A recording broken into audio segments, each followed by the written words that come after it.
Hi folks, the wiper switch on this Nissan Almera is faulty and needs to be replaced. Only two Phillips screws hold the plastic cowls together.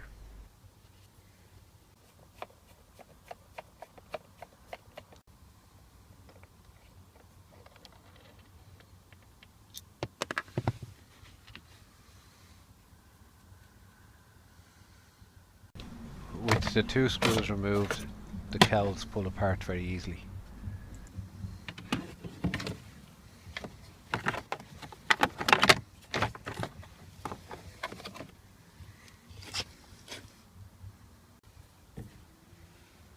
Two small Phillips screws hold the wiper switch in position.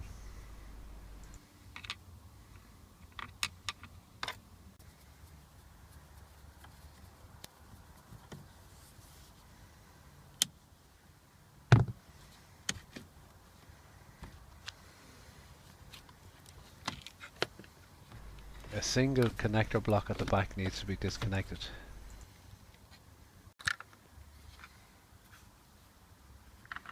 Here I'm fitting a good used wiper switch. That wraps it up for now folks. Thanks very much for watching.